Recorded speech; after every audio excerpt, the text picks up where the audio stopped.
పరమేశ్వరుడు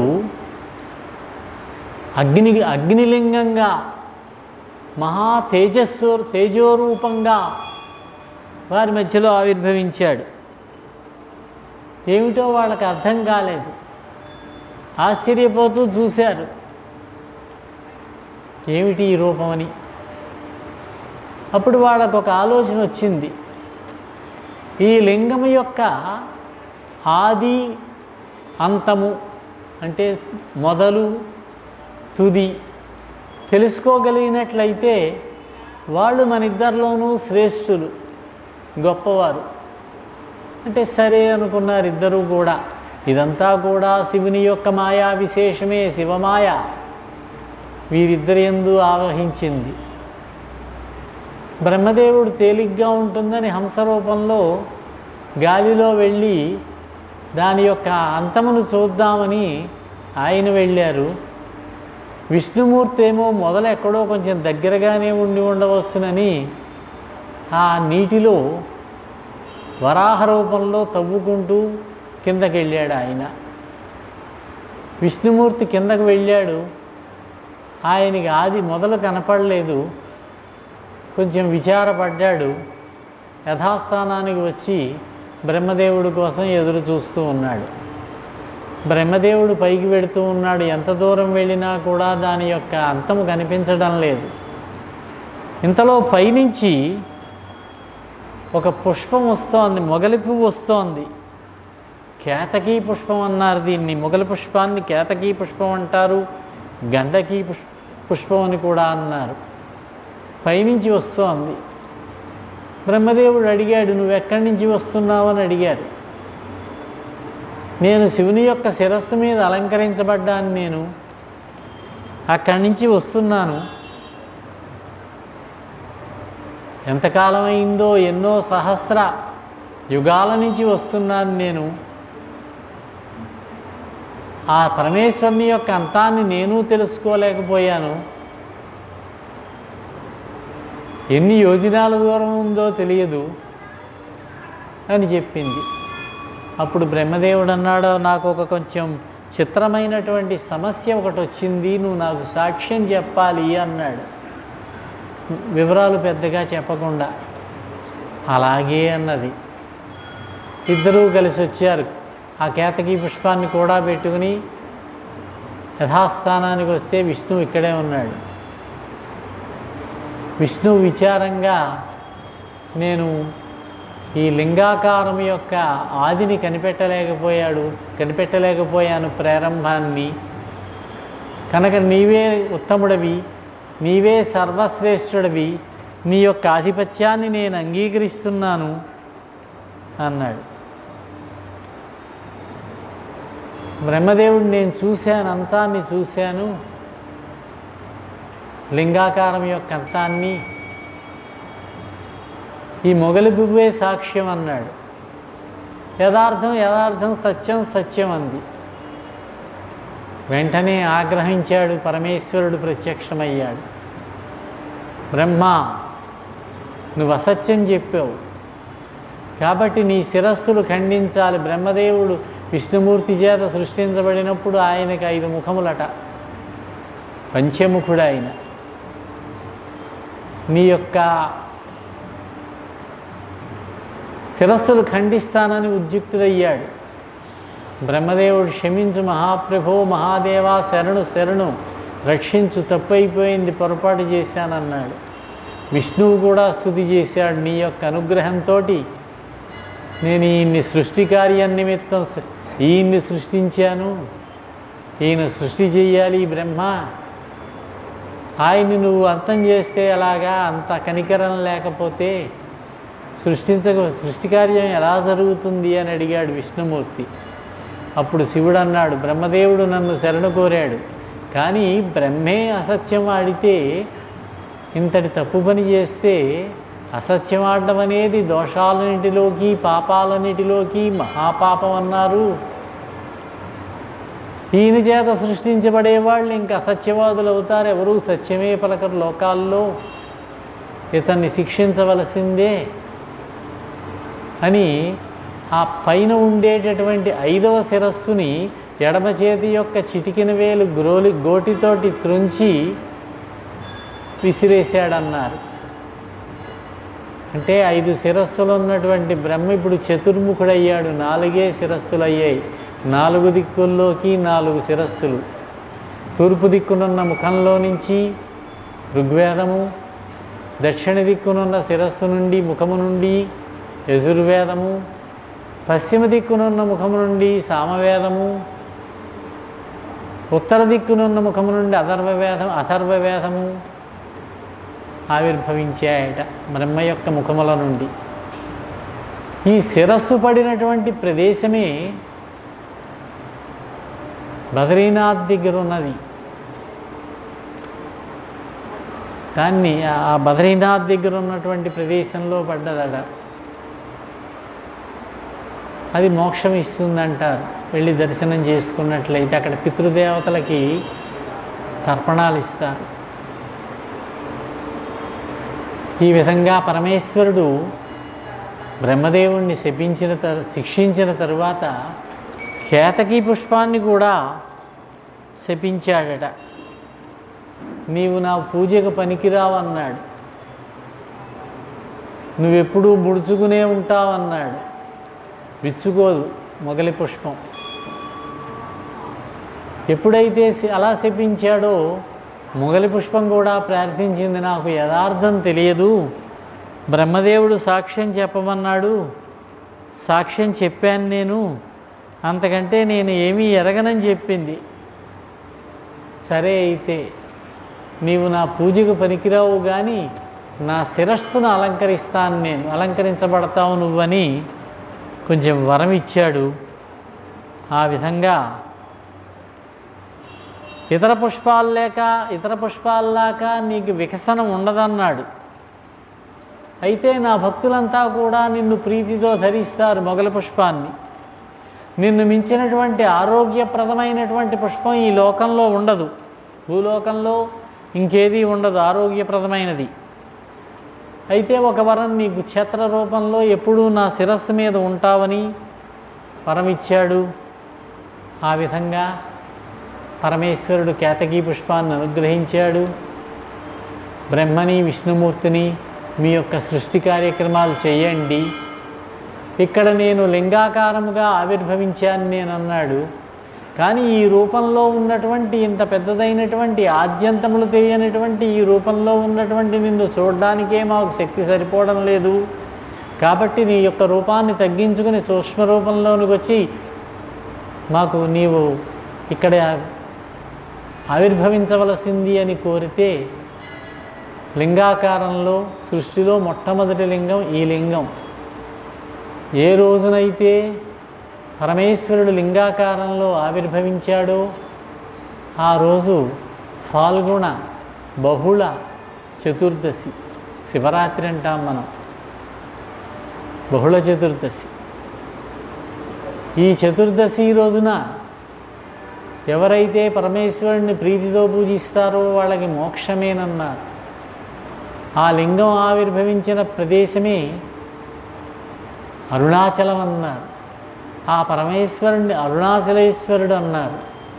అరుణాచలంలో దర్శనం స్పర్శనం మోక్షదాయకం అన్నారు. శివరాత్రి రోజున కనుక అక్కడ శివుని అభిషేకించినట్లయితే చాలా మోక్షదాయకం అన్నారు. శివరాత్రి నాడు అర్చిస్తే విశేష ఫలితం వస్తుందన్నారు. శివరాత్రి నాడు పరమేశ్వరుని యొక్క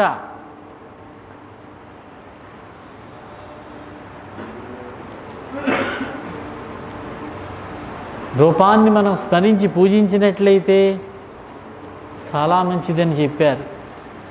ఈ విధంగా పరమేశ్వరుని యొక్క ఆవిర్భావాన్ని తెలియజేశారు. పరమేశ్వరునికి 2 రూపాలు ఉన్నాయి. ఒకటి లింగాకారము, రెండవది మూర్తి రూపము. ఇక ఏ దేవతలకి లేవు. ఈయనొక్కడే పరబ్రహ్మం అన్నారు. ఈయనొక్కడనే పరబ్రహ్మ రూపంతో పేరునామంతో పిలుస్తారన్నారు. మిగతా దేవతలంతా కూడా చీమ దగ్గర మొదలుపెట్టి బ్రహ్మ విష్ణువుల వరకు కూడా అందరూ లయమయ్యే వాళ్ళేనన్నారు. దుర్గమమైనటువంటి ఈ భూమి, పర్వతాలతో కూడినటువంటి విశాలమైనటువంటి భూమి పరమేశ్వరుని యొక్క అనుగ్రహంతో, ఆయన యొక్క ఆజ్ఞతోటి ప్రాణుల్ని ధరిస్తోంది.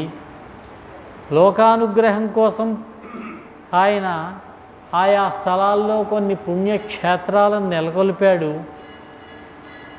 ఈ ముఖ్యంగా మన భరతఖండంలో, భరతవర్షంలో, భరత భూమిలో అనేక తీర్థములు, అనేక క్షేత్రములు నెలకొనున్నాయి. ఋషులు నివసించడం వల్ల కొన్ని, దేవతానుగ్రహం వల్ల కొన్ని చోట్ల స్వయంభూగా పరమేశ్వరుడు ఆవిర్భవించడం వల్ల కొన్ని క్షేత్రములు అయ్యాయని చెప్పారు. పుణ్యక్షేత్రాల్లో తీర్థస్నానం చేసినట్లయితే మహామహిమోపేతమైనదన్నారు. క్షేత్రము అంటే ఆ భూమికి ఉన్నటువంటి మహిమది. కాశీక్షేత్రము అంటే కాశీపట్టణము, కాశీపురము, పరమేశ్వరుడు విశ్వేశ్వరుడుగా వెలసినటువంటి ఆ ప్రదేశమునకు ఉన్నటువంటి మహిమది. తీర్థము అంటే అక్కడ ఉన్నటువంటి జలము యొక్క మహిమ. గంగానది ఉన్నది అక్కడ, ఆ గంగానది యొక్క తీర్థము యొక్క మహిమ తీర్థమన్నారు దాన్ని. ఈ విధంగా మన దేశంలో సరస్వతీ నది 60 ముఖాలుగా, అంటే 60 చిన్న చిన్న ఉపనదులుగా ప్రవహిస్తూ ఉంది. గంగానది 100 ముఖములుగా ఉంది.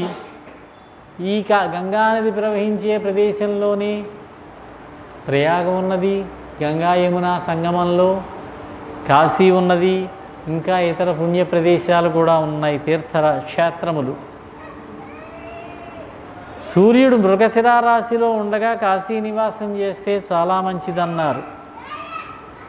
నర్మదా నదికి 24 ముఖాలు ఉన్నాయన్నారు.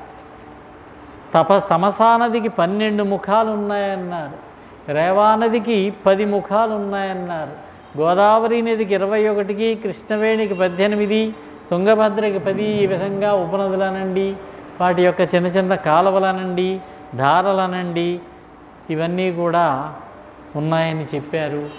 ఈ విధంగా తీర్థముల గురించి, క్షేత్రముల గురించి సూత మహర్షి ఇక్కడ సత్రయాగం చేస్తూ ఉన్నటువంటి మునీశ్వర్లందరికీ కూడా తెలియజేశారు.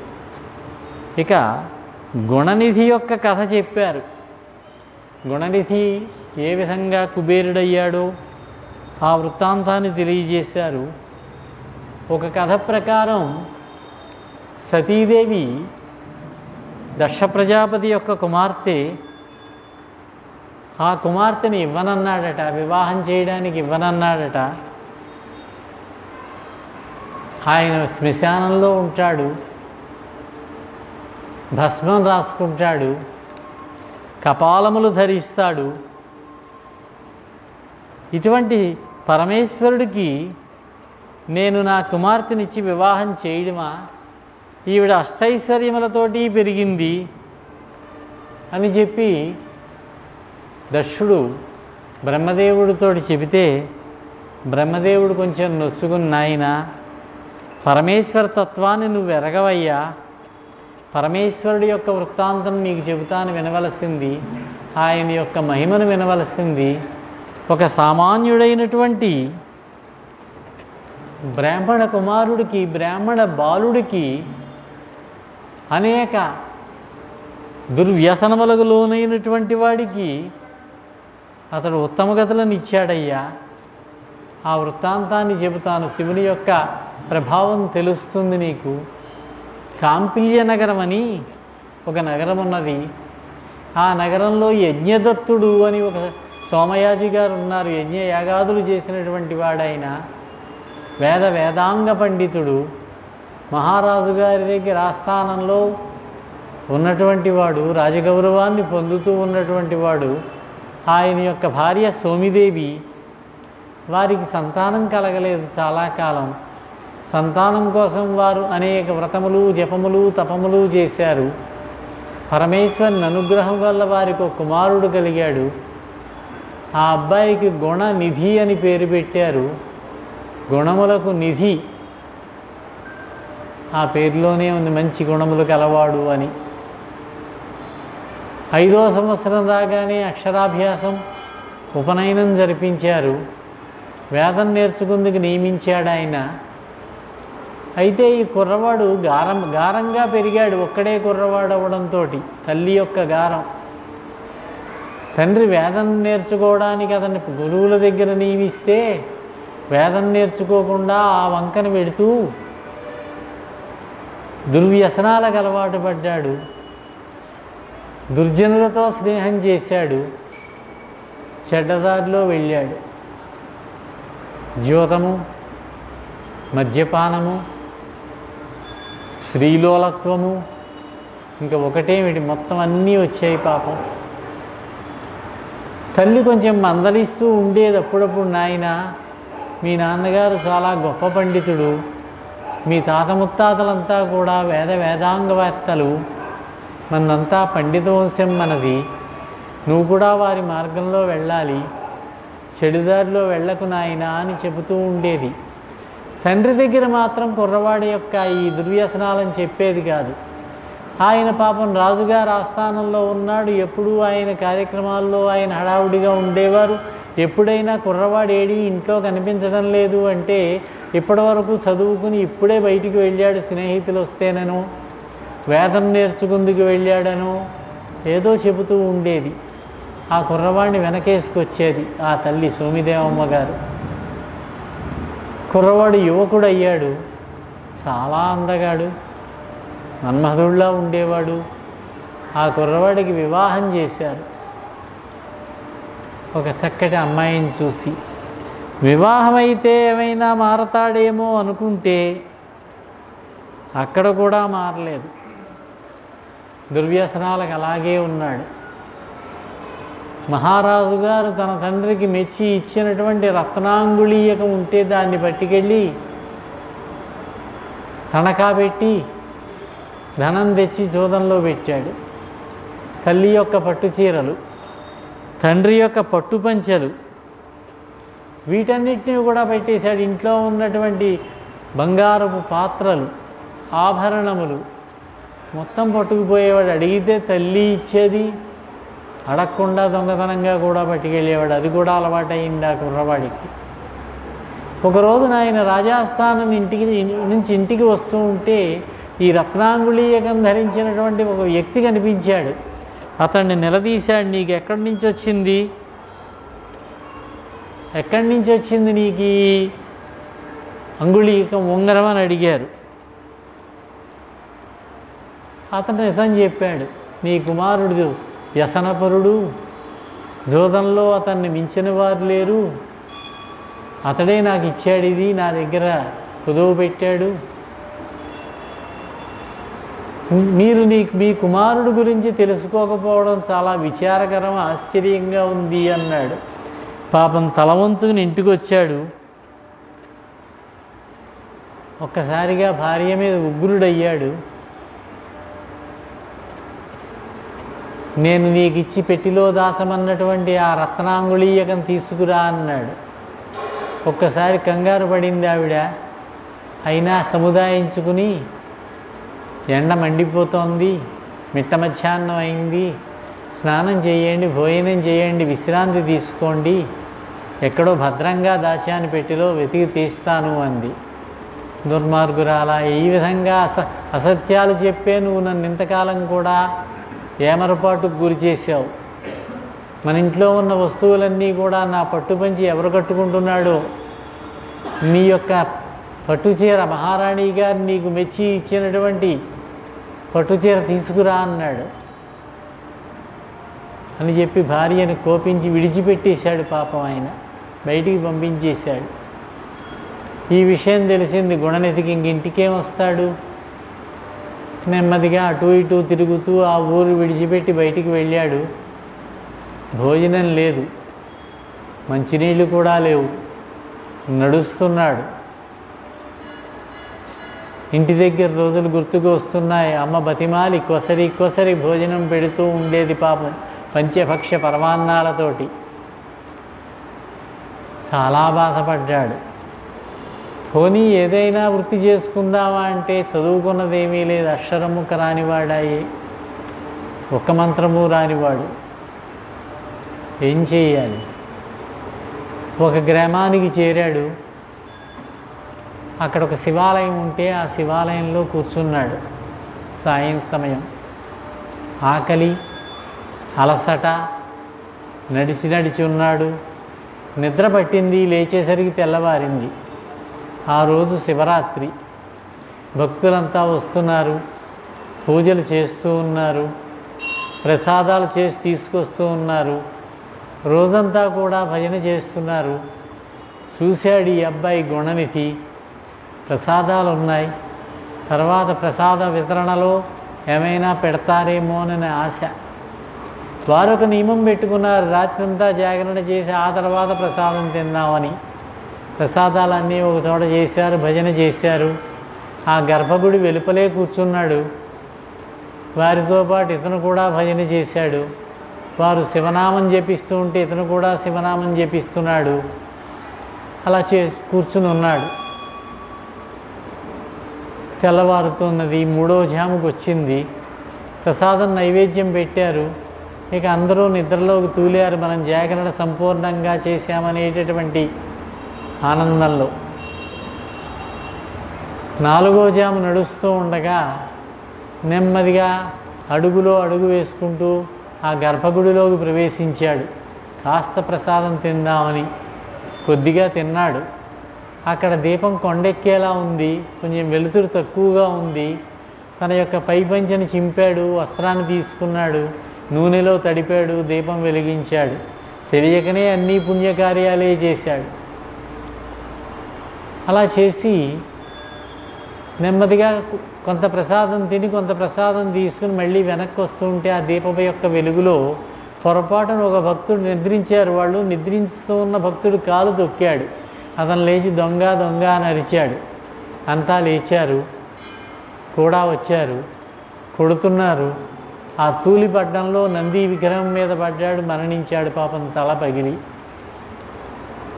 ఈ గుణనిధి మరణించాడు. వెంటనే యమభటులు వచ్చారు అతన్ని యమలోకానికి తీసుకెళ్ళడానికి. ఆ పక్కనే శివభటులు వచ్చారు, శివకింకరులు. యమభటులు ఆశ్చర్యపోయి, ఇతడి జీవితంలో చేసిన మంచి పని ఒకటి లేదు, చేసిన చెడ్డ పనులు జాబితా చెబితే చాలా ఉన్నాయి, అన్ని వ్యసనాలు ఉన్నాయి, ఇతనికి చోరత్వం కూడా ఉంది, ఇంట్లో వస్తువులన్నీ దొంగిలించేవాడు, కాబట్టి ఇతన్ని మీ యమలోకానికి తీసుకువెళ్ళాలి, మేము అక్కడ శిక్షలు విధించాలి అన్నారు. అప్పుడు శివభటులు అన్నారు, మామూలుగా శివా శివ అని శివనామాన్ని ఉచ్చరిస్తేనే ముక్తి కలుగుతుంది, వాళ్ళకి శివ సాయుధ్యం కలుగుతుంది కదా. ఇతడు శివరాత్రి నాడు ఉపవాసం ఉండి భజన చేసి శివనామ స్మరణ చేసి ప్రసాదం భక్షించి శివుడికి దీపాన్ని వెలిగించి ఇన్ని మంచి పనులు చేసిన వాడికి శివలోకం రాకపోతే ఎలాగా అని కైలాసానికి తీసుకువెళ్ళారు. యమభటులు భయపడి గబగబా వెళ్ళి యముడికి ఫిర్యాదు చేశారు, ఇలా జరిగిందని చెప్పారు. ఆయన చెప్పాడు, ఎప్పుడూ కూడా పొరపాటును కూడా మీరు శివభక్తుల జోలికి వెళ్ళకండి. ఎవరైనా సరే విభూతి ధారణ చేసినా రుద్రాక్షమాలలు ధరించినా వాళ్ళ వైపు కన్నెత్తి కూడా చూడకండి మీరని చెప్పాడు. కొంతకాలం గడిపాడు శివకింకరులతో కలిపి శివలోకంలో. తర్వాత కళింగ దేశంలో తర్వాత జన్మలో కళింగ దేశంలో అరిందముడనేటటువంటి కళింగరాజుకి కుమారుడిగా జన్మించాడు. తర్వాత జన్మలో దముడు అనేటటువంటి పేరుతోటి పూర్వజన్మ సంస్కారం వల్ల ఏది చివరలో కొద్దిసేపు శివభజన చేసినందువల్ల మహాశివభక్తుడయ్యాడు. శివాలయాలు నిర్మించాడు. అక్కడ అన్నదానాలకు ఏర్పాట్లు చేశాడు. శివపూజ జరగడానికి ఏర్పాట్లు చేశాడు. శివ విష్ణు అభేదాన్ని తెలిసినవాడు కాబట్టి విష్ణుమూర్తికి ఆలయాలు నిర్మించాడు. విష్ణు కైంకర్యం జరగడానికి ఏర్పాట్లు చేశాడు. భూములు ఇచ్చాడు. ఆ మాన్యముల కింద ధర్మ పరిపాలన చేశాడు. ఈయన పరిపాలనలో ప్రజలందరూ కూడా మహాభక్తులయ్యారు. శివ విష్ణు పూజలు విరివిగా జరిగాయి ఆయన రాజ్యంలో. అంత్యకాలంలో శ్రీ మహావిష్ణువు యొక్క అష్టాక్షరి మంత్రాన్ని జపిస్తూ శరీరాన్ని విడిచిపెట్టాడు. శరీరాన్ని విడిచిపెట్టి తర్వాత జన్మలో ఆయనే కుబేరుడయ్యాట. బ్రహ్మదేవుడి యొక్క మానసపుత్రుల్లో కుబేరుడు పులస్త్యుడు ఒక ఆయన. బ్రహ్మదేవుడి యొక్క మానసపుత్రులు పులస్త్యుడు ఒక ఆయన. బ్రహ్మదేవుడు సృష్టి చేశాడు. ముందు సనక సనందనాదులని సృష్టి చేశాడు. సనక, సనందన, సనత్కుమార, సనత్సుజాతులు నలుగురు వాళ్ళు. సంకల్పమాత్రం చేత సృష్టించాడు. నాయనలారా, మీరు ప్రజా సృష్టికి నాకు సహకారం చెయ్యండి అని అడిగాడు. అప్పుడు వాళ్ళన్నారు, నాన్నగారు మాకు ఈ సంసారం మీద వ్యామోహం లేదు, మేము ఆధ్యాత్మిక జీవితంలో ఉంటాము, ఆ పరమేశ్వరుని యొక్క తత్వాన్ని గురించి తెలుసుకుంటూ పరమేశ్వరుని యొక్క లీలలను గురించి తెలుసుకుంటూ వెడతాం, మేము జ్ఞానులం అవుతాం మేము అని చెప్పి వాళ్ళు వెళ్ళిపోయారు హిమాలయాలకి. బ్రహ్మ పాపం దుఃఖించాడు. కళ్ళ వెంబడి కన్నీటి బొట్లు కారేయట పాపం. ఒక తేజోరూపం వచ్చింది, ఆ రూపమే రుద్రుడు అన్నారు. బ్రహ్మ, విష్ణు, రుద్ర. బ్రహ్మ యొక్క ఫాలం నుంచి వచ్చాడు, నుదుటి నుంచి వచ్చాడని ఒక కథ ఉన్నది. బ్రహ్మదేవుడి నుంచి ఉద్భవించిన వాడు రుద్రుడు. సాక్షాత్తు పరమేశ్వరుడి యొక్క రూపంలోనే ఉంటాడు. పరమేశ్వరుడిలాగే ఉంటాయి ఆయన యొక్క వేషభాషణలు. పరమేశ్వరునికి ఈయనకి భేదం లేదు, సంపూర్ణంగా పరమేశ్వర తత్వమే. అయితే ఈయన సంహార కార్యక్రమం చేస్తూ ఉంటాడు. బ్రహ్మదేవుడు తర్వాత సృష్టి కార్యక్రమం కోసం ఉపబ్రహ్మలు అని వాళ్ళని సృష్టి చేశాడు. నారదుణ్ణి సృష్టించాడు. ఆయన యొక్క కుడి తొడ నుంచి, ఒడి నుంచి, బొటనవేలు నుంచి దక్షుడు పుట్టాడు. దక్షుడు ఈ ఉపబ్రహ్మల్లో ప్రధానమైన వాడు. ఆయన ప్రాణము నుంచి వశిష్ఠుడు పుట్టాడు. చర్మము నుంచి భృగువు పుట్టాడు. చేతి నుంచి క్రతువు పుట్టాడు. నాభి నుంచి పులహుడు పుట్టాడు. చెవి నుంచి పులస్త్యుడు పుట్టాడు. వీళ్ళు బ్రహ్మమానసపుత్రులు, ప్రజాపతులు అంటారు వీళ్ళని. మరీచి, అత్రి, అంగిరసుడు, పులస్త్యుడు, పులహుడు, క్రతువు, ఈ 6 ప్రధానులు. దక్షుడు ఒక ఆయన. ముఖము నుంచి అంగిరసుడు పుట్టాడు. కనుల నుంచి అత్రి పుట్టాడు. మనసు నుంచి మరీచి పుట్టాడు. వీళ్ళందరి ద్వారానూ కూడా సృష్టి జరిగింది. బ్రహ్మ శరీరం నుంచి కర్దముడు, బృహస్పతి, రుచి అనేవాళ్ళు పుట్టారు. సముద్రములు పుట్టాయి, ఛందస్సులు పుట్టాయి, ధర్మం పుట్టింది, అధర్మం పుట్టింది, కామక్రోధాది లోభములు పుట్టాయి. తర్వాత బ్రహ్మవంశ నుంచి స్వయంభవ మనువు పుట్టాడు. స్వయంభవ మనువు మొదటివాడు. ఈ స్వయంభవ మనువు యొక్క భార్యలు వాళ్ళు కూడా బ్రహ్మచే సృష్టించబడిన వాళ్ళే. మొదటి సృష్టి అంతా బ్రహ్మే. పద్మగంధి అని ఒక ఆవిడ, శతరూప అని ఒక ఆవిడ. శతరూప యందు ఆయనకి 6 పిల్లలు పుట్టారు, 3 అబ్బాయిలు 3 అమ్మాయిలు. స్వయంభవ మనువుకి మొట్టమొదటి మనువు ఆయన. అగ్రీయుడు అనే ఒక కుమారుడు, ప్రియవ్రతుడు అని ఒక కుమారుడు, ఉత్తానుపాదుడు అని ఒక కుమారుడు పుట్టారు. ఉత్తానుపాదుడి యొక్క కుమారుడే ధ్రువుడు. ధ్రువ చరిత్ర శ్రీమద్భాగవతం. ఆకూతి, దేవహూతి, ప్రసూతి అని 3 అమ్మాయిలు పుట్టారు. వాళ్ళని ప్రజాపతులకే, మహర్షులకే ఇచ్చి వివాహం చేశాడు బ్రహ్మదేవుడు. ఈ విధంగా సృష్టి అంతా కూడా జరిగింది. లోకము యొక్క సృష్టి జరిగింది. అందులో పులస్త్యుడు అని ఒక బ్రహ్మమానసపుత్రుని చెప్పుకున్నాం. ఈ పులస్త్యుడి యొక్క భార్య భృగు మహర్షి యొక్క కుమార్తె, భరద్వాజ మహర్షి యొక్క కుమార్తె. ఆమె యందు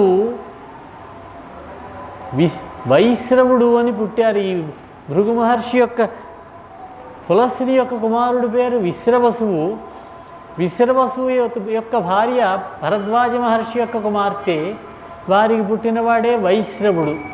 ఆ వైశ్రవుడే కుబేరుడు. పులస్త్యునికి కలిగాడు. ఆయనకి ఇంకొక భార్య ఉంది, కైకసి అని ఒక భార్య ఉన్నది. ఈ కైకసి రసాతలోకాధిపతి అయినటువంటి సుమాలి అనే ఆయన యొక్క కుమార్తెట. ఈ పెద్ద భార్య అయినటువంటి దేవవర్ణి ఆవిడ పేరు భరద్వాజుని కుమార్తె. ఆవిడకి కలిగినటువంటి వైశ్రవుడు చాలా ఉత్తముడు, బుద్ధిమంతుడు, మంచివాడు, జ్ఞాని. అటువంటి కుమారులు తనకి కావాలని భర్త అయినటువంటి సుమాలిని కోరింది.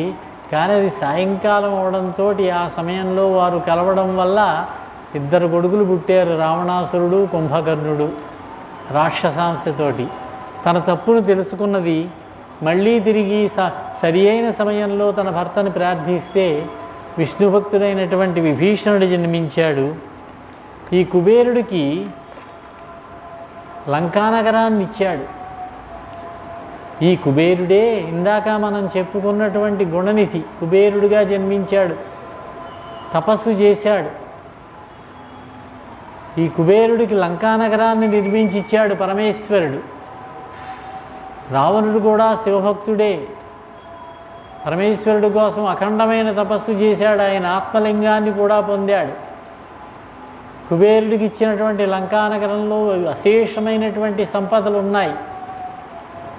ఆ సంపదలన్నీ చూచి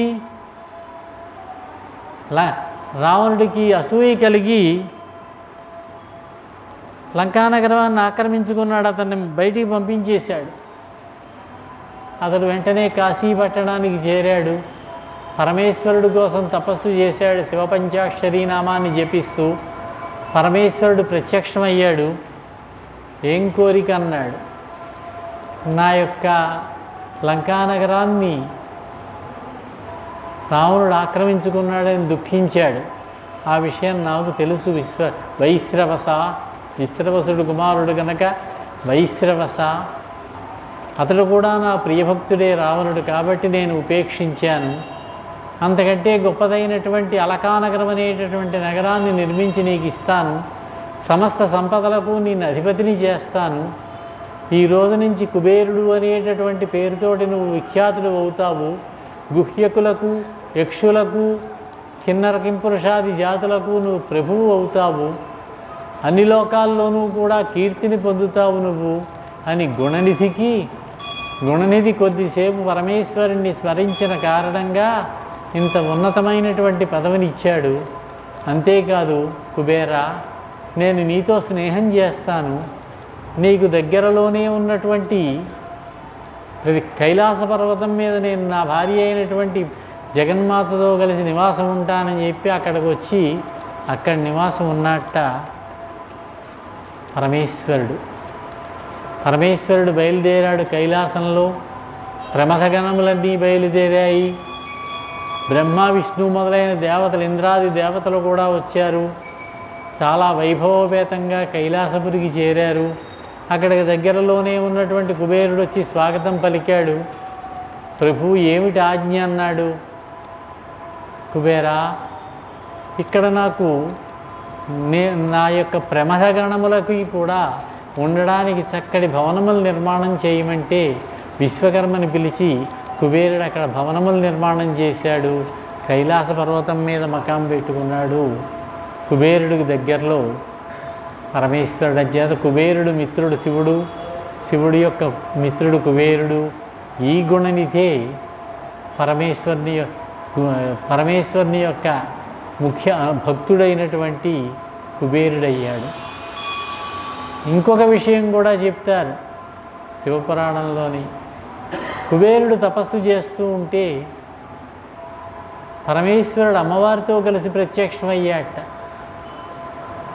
ఆ పరమేశ్వరుడు జగన్మాత యొక్క రూపాన్ని, ఆ తేజస్సును చూడలేక ప్రార్థన చేశాట.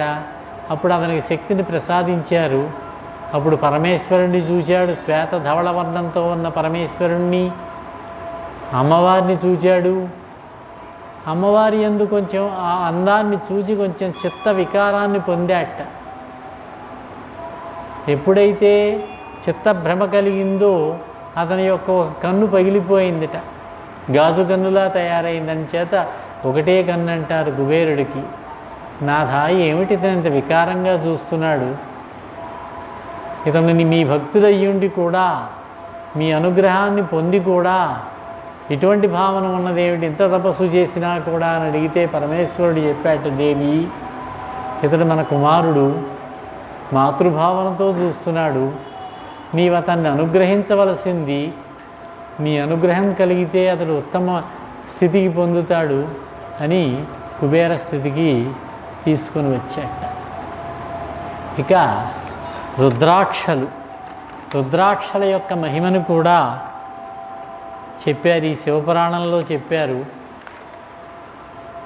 ఈ రుద్రాక్షల యొక్క మహాత్మ్యాన్ని పార్వతీదేవికి పరమేశ్వరుడే చెప్పాట. ఆయన ఒకసారి కొన్ని వేల సంవత్సరాలు, దివ్య సంవత్సరాలు తపోదీక్షతో ఉన్నట్ట. ఆయన మనస్సు ఎందుకో భయపడింది, కళ్ళ వెంట కన్నీరు కారిందట. ఒకసారి కళ్ళు తెరిచాడు, కళ్ళ వెంట కన్నీరు వచ్చింది, కన్నీటి బిందువులు. అవే రుద్రాక్ష వృక్షాలయ్యాయిట. ఈ రుద్రాక్షలు ముందు గౌడ దేశంలో పుట్టాయన్నారు. తర్వాత నెమ్మదిగా పరమేశ్వరుని యొక్క సంకల్పంతో మధుర, అయోధ్య, లంక, మలయ పర్వత ప్రాంతం, సహ్యపర్వత ప్రాంతం, కాశీ మొదలైనటువంటి ప్రాంతాల్లో ఎక్కువగా వ్యాపించాయట. నేపాల్లో ఎక్కువగా దొరుకుతాయి ప్రస్తుతం మనకి ఈ రుద్రాక్షలు. ఈ రుద్రాక్షల్లో ఎరుపు రంగులోవి, పసుపు రంగులోవి, తెలుపు రంగు, ఎరుపు రంగు, పసుపు రంగు, నలుపు రంగు, ఈ విధంగా 4 రంగుల్లో ఉంటాయట. వాటిల్లో కూడా పరిమాణంలో భేదాలు ఉన్నాయి. పెద్ద ఉసిరికాయ అంత, ధాత్రీ ఫలం అంత పరిమాణంలో ఉన్నట్లయితే అది శ్రేష్టమన్నారు. రేగుపండు రంగు సైజులో పరిమాణంలో ఉండేవి కొన్ని ఉంటాయి.